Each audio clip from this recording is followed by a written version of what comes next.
আজি আমি মই আৰু বিশ্বজিৎ দৈমাৰী ডাঙৰীয়া অসমৰ স্বাস্থ্যমন্ত্ৰী ডক্টৰ হিমন্ত বিশ্ব শৰ্মা ডাঙৰীয়াৰ নিৰ্দেশ মৰ্মে চান্দুপ ঝংখাৰলৈকে আহিছিলোঁ। ভূটানৰ চান্দুপ ঝংখাৰত এটা অক্সিজেন প্লেণ্টৰ কাম চলি আছে। এজন গুৱাহাটীৰ ল'ৰা আৰু এজন ভূটানৰ ব্যৱসায়ী এই কামটো কৰি আছে, কিন্তু লকডাউনৰ কাৰণে কামটো কমপ্লিট কৰিব পৰা নাই। মোক যোৱাকালি ডক্টৰ হিমন্ত বিশ্ব শৰ্মা ডাঙৰীয়াই নিৰ্দেশ দিলে বিশ্বজিৎ দৈমাৰী ডাঙৰীয়াৰ লগত ইয়ালৈকে আহি প্লানটো আৰম্ভ কৰিব পাৰি নেকি।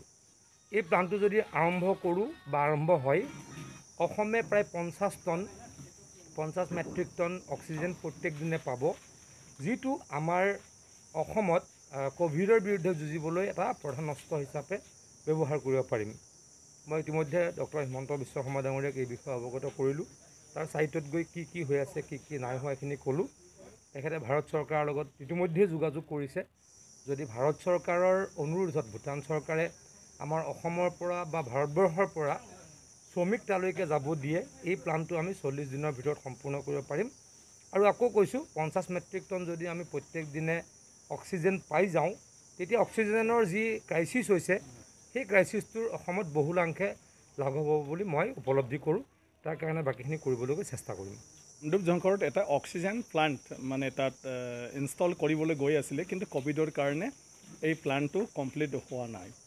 এতিয়া মানে এই বিষয়ে অৱগত হোৱাৰ পিছত আমাৰ স্বাস্থ্যমন্ত্ৰী আমাৰ শ্ৰদ্ধাৰ ডক্টৰ হিমন্ত বিশ্ব শৰ্মা ডাঙৰীয়াই মানে এই প্লাণ্টটো চাই আহিবলৈ মানে কৈছিলে আমাৰ পীযুষ হাজৰিকা ডাঙৰীয়া আৰু মোক। আৰু সেই হিচাপে কালি ভূটানৰ লগত কথা পাতি আজি আমি এই স্পটখনত গৈ চাই আহিলোঁ। হয়, গোটেই ৰেডি আছে, মাত্ৰ ক'ভিডৰ কাৰণে তাত 1 বছৰ কাম কৰিব পৰা নাই, তাৰ কাৰণে প্ৰজেক্টখন সম্পূৰ্ণ হোৱা নাই। আৰু এই প্ৰজেক্টটো কমপ্লিট হ'বলৈ 45 দিন লাগিব, 40 দিনতো পাৰিব বুলি কৈছে। এতিয়া আজি চব চাই আহিছোঁ, কিন্তু তেওঁলোকৰ ক'ভিডৰ যিটো প্ৰট'কল সেইমতে তাত তেওঁলোকে এলাউ কৰিব নোৱাৰে। আৰু সেইটোৰ কাৰণে মানে এই বিষয়ত কি ধৰণৰ মেকানিজিম উলিওৱা যায়, সেইটো আমাৰ হিমন্ত বিশ্ব শৰ্মা ডাঙৰীয়া ওপৰ লেভেলত কথা পাতি ঠিক কৰিব।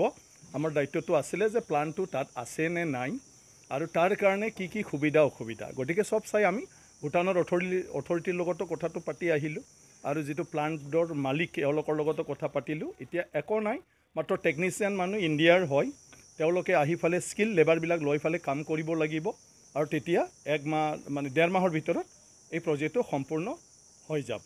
গতিকে সেই বিষয়ত দুয়োটা দেশৰ মাজত আলোচনা হয়। নিশ্চয় কিবা এটা মেকানিজিম উলিয়াই ফালে ইয়াৰ যিটো ক'ভিড প্ৰট'কল, ইয়াৰ মাজেদি কেনেকুৱাকৈ এফেক্ট নোহোৱাকৈ কৰিব পাৰে, এই বিষয়ত সিদ্ধান্ত নিশ্চয় ল'ব। গতিকে আমাৰ দায়িত্বটো এতিয়া আমি অৱগত কৰা। গতিকে ডক্টৰ হিমন্ত বিশ্ব শৰ্মা ডাঙৰীয়া তেওঁ জাষ্ট চাই আহিবলৈ কৈছিলে। গোটেই কিবাটো চাই মেলি আমি ৰিপৰ্টটো এতিয়া তেখেতক আমাৰ পীযুষ হাজৰিকা ডাঙৰীয়াই মানে গোটেইটো দিব আৰু সেইমতে ব্যৱস্থা ল'ব। আৰু সেই প্ৰজেক্টটো হ'লে পাৰ ডে 50 মেট্ৰিক টন ইয়াত উৎপাদন হ'ব। আৰু সেই প্ৰজেক্টটো হ'লে অক্সিজেনৰ কাৰণে যেনেকৈ দিল্লী, UP বা মহাৰাষ্ট্ৰক এতিয়া আমি মিডিয়াত দেখি আছোঁ, তেনেকুৱা পৰিৱেশত অসমে নপৰিব ভৱিষ্যতত।